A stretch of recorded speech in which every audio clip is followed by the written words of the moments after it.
ધોરણ 7 સામાજિક વિજ્ઞાન પાઠ 16 રાજ્ય સરકાર. સ્વાધ્યાય જોઈશું. ક્વેશ્ચન 1 ખાલી જગ્યા પૂરો. પહેલું છે, ગુજરાતની વિધાનસભામાં સભ્ય સંખ્યા ખાલી જગ્યા છે તો 182. બીજું, રાજ્યની ધારાસભાના ઉપલા ગૃહને ખાલી જગ્યા કહે છે વિધાન પરિષદ. ત્રીજું, ગુજરાતની વિધાનસભા ભવનનું નામ ખાલી જગ્યા છે તો વિઠ્ઠલભાઈ પટેલ ભવન. એના પછી ચોથી છે, વિધાનસભાની ચૂંટણી દર ખાલી જગ્યા વર્ષે થાય છે તો 5 વર્ષે થાય છે. પાંચમું, દર્દીને તાત્કાલિક સેવા મળે તે માટે ગુજરાતમાં ખાલી જગ્યા યોજના છે તો 108 એમ્બ્યુલન્સની યોજના છે. ક્વેશ્ચન 2, નીચેના વિધાનો ખરા છે કે ખોટા તે જણાવો. પહેલું, મુખ્યમંત્રી અમૃતમ યોજના કેન્દ્ર સરકાર ચલાવે છે તો ખોટું. બીજું, દિલ્હી રાજ્ય એક રાષ્ટ્રીય રાજધાની પ્રદેશ છે તો સાચું. ત્રીજું, વિધાનસભાને નીચલું ગૃહ પણ કહેવાય છે તો સાચું. ચોથું, ઉત્તર પ્રદેશમાં વિધાન પરિષદ છે તો સાચું. પાંચમું, વિધાનસભા કાયમી ગૃહ છે તો ખોટું. ક્વેશ્ચન 3, 1-2 વાક્યમાં ઉત્તર લખો. પહેલું, ખરડો કાયદો ક્યારે બને છે તો સામાન્ય કે નાણાકીય ખરડાને વિધાનસભામાં વિવિધ તબક્કાઓમાંથી પસાર કરીને રાજ્યપાલની મંજૂરી લઈને મોકલવામાં આવે છે. રાજ્યપાલની મંજૂરી મળતા ખરડો કાયદો બને છે. બીજું, રાજ્ય સરકારના અંગો જણાવો. તો રાજ્ય સરકારના મુખ્ય 3 અંગો છે. પહેલું ધારાસભા, બીજું કારોબારી અને ત્રીજું ન્યાયતંત્ર. ત્રીજું જોઈએ, મુખ્યમંત્રીની નિમણૂક કોણ કરે છે તો મુખ્યમંત્રીની નિમણૂક રાજ્યપાલ કરે છે. એના પછી ચોથું, વિધાનસભામાં કોના માધ્યમથી પ્રશ્ન પૂછાય છે તો વિધાનસભામાં અધ્યક્ષના માધ્યમથી પ્રશ્ન પૂછાય છે.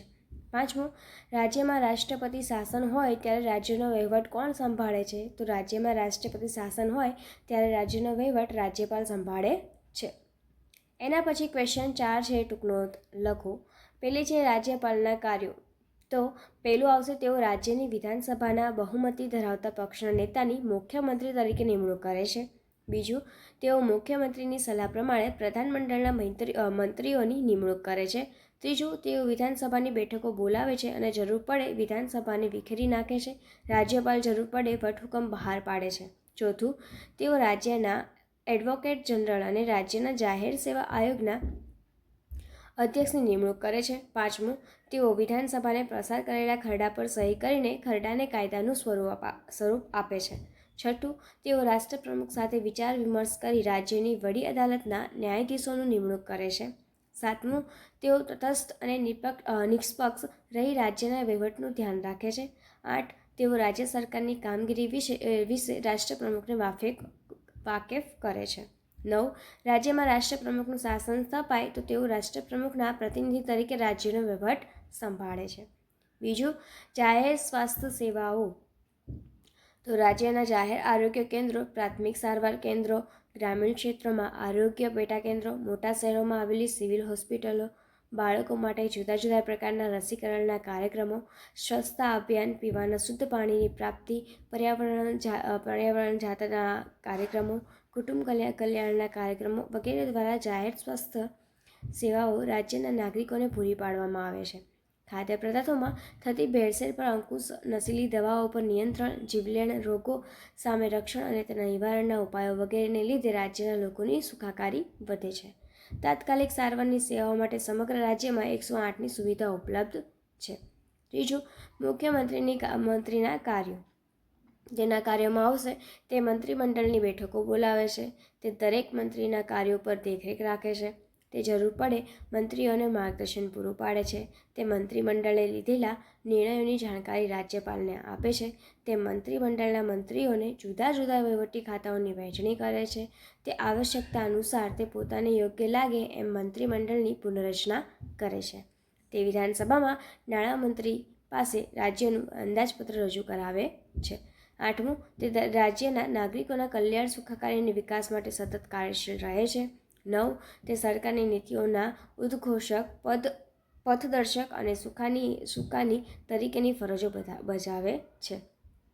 ચોથું છે વિધાનસભાની રચના. તો રાજ્યની ધારાસભાનું નીચલું ગૃહ છે વિધાનસભા, જેને નીચલું ગૃહને કહેવાય વિધાનસભા. તો બંધારણની જોગવાઈ મુજબ વિધાનસભામાં સભ્યોની સંખ્યા 60થી ઓછી અને 500થી વધારે હોઈ શકે નહીં. વિધાનસભાની રચના રાજ્યના નાગરિકો દ્વારા પ્રત્યક્ષ રીતે ચૂંટાયેલા સભ્યોથી થાય છે. રાજ્યના વિસ્તારોને જુદા જુદા મત વિભાગોમાં વહેંચવામાં આવે છે. મત વિસ્તારમાંથી એક સભ્ય ચૂંટાય છે. હાલમાં ગુજરાત રાજ્યની વિધાનસભામાં કુલ 182 બેઠકો છે. દરેક રાજ્યની વિધાનસભાની સંખ્યા રાજ્યની વસ્તીના ધોરણે નક્કી થાય છે. વિધાનસભાના રાજ્યોને રાજ્યના 18 કે તેથી વધુ ઉંમરના નોંધાયેલા મતદારો ગુપ્ત મતદાન પદ્ધતિથી ચૂંટે છે. ચૂંટાયેલા સભ્ય ધારાસભ્ય કે વિધાનસભ્ય કહેવાય છે. અંગ્રેજીમાં તે MLA મેમ્બર ઓફ લેજિસ્લેટિવ એસેમ્બલીના નામથી ઓળખાય છે. વિધાનસભાની મુદત 5 વર્ષની હોય છે. તેની મુદત પૂરી થતાં તેનું વિસર્જન થાય છે.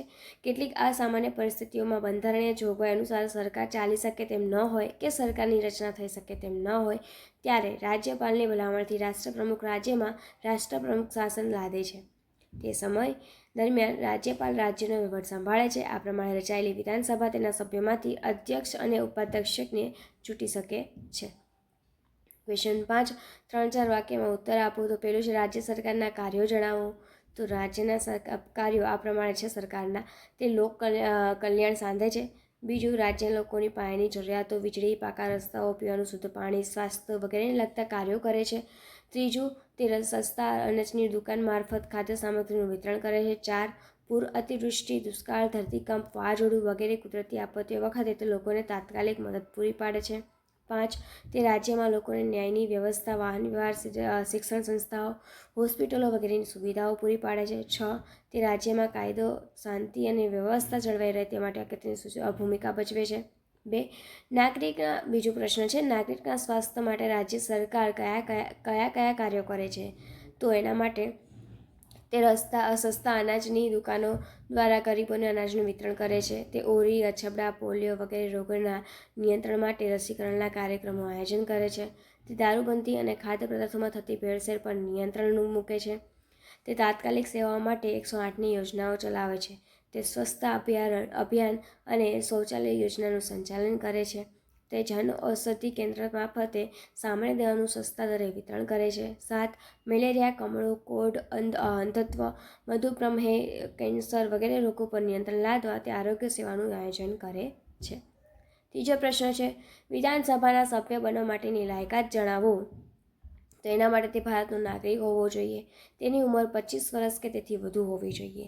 તે સરકારી સંસ્થામાં સવેતન હોદ્દો ધરાવતો હોવો જોઈએ નહીં. તે વ્યક્તિ નાદાર, અસ્થિર મગજની કે સજા પામેલ ગુનેગાર હોવી જોઈએ નહીં. ક્વેશ્ચન 4, રાજ્યની કારોબારીની રચના કઈ રીતે થાય છે. તો રાજ્યની કારોબારીમાં રાજ્યપાલ, મુખ્યમંત્રી અને મંત્રીમંડળનો સમાવેશ થાય છે. રાજ્યપાલ વિધાનસભાના બહુમતી પક્ષના નેતાને મુખ્યમંત્રી તરીકે નિમણૂક કરે છે. મુખ્યમંત્રીની ભલામણ પ્રમાણે રાજ્યપાલ મંત્રીમંડળના સભ્યોની નિમણૂક કરે છે. આ રીતે રાજ્યની કારોબારીની રચના થાય છે. મંત્રીઓના નિયંત્રણ અને માર્ગદર્શન હેઠળ કામ કરતા વહીવટી અધિકારીઓનો પણ કારોબારીમાં સમાવેશ થાય છે. મંત્રીમંડળને રાજકીય કારોબારી અને વહીવટી અધિકારીઓને વહીવટી કારોબારી કહેવામાં આવે છે. ક્વેશ્ચન 5 છે રાજ્યની કારોબારીની ફરજો લખો. તો તે વિધાનસભાને ઘડેલા કાયદાઓના રાજ્યમાં અમલ કરાવે છે. તે રાજ્યમાં કાયદો અને વ્યવસ્થા જળવાય તેની તકેદારી રાખે છે. તે રાજ્યની આર્થિક અને સામાજિક સમસ્યાઓ દૂર કરવા પ્રયત્ન કરે છે. તે રાજ્યના નાગરિકોની ગરીબી અને બેકારી દૂર કરવા માટે આયોજન તૈયાર કરે છે. તે રાજ્યના શિક્ષણ, સ્વાસ્થ્ય, વાહન વ્યવહાર, સંદેશાવ્યવહાર, વીજળી વગેરે સેવાઓ પૂરી પાડે છે. તે નાગરિકોને જીવન જરૂરિયાતની ચીજવસ્તુઓ મળી રહે તેનું આયોજન કરે છે. તે સમગ્ર રાજ્યનો વહીવટી સરળતાથી ચાલે તેની કાળજી રાખે છે. તે પ્રજા કલ્યાણના કાર્યો કરે છે. તે વિધાનસભામાં ખરડા દાખલ કરે છે અને તેને કાયદાનું સ્વરૂપ આપે છે. નાણામંત્રી રાજ્યનું અંદાજપત્ર તૈયાર કરે છે અને તેને વિધાનસભામાં પસાર કરાવી તે મુજબ રાજ્યના નાણાંનો વહીવટ કરે છે. ઓકે, અને આજ સાથે આપણો સ્વાધ્યાય અહીંયા પૂરું થાય છે.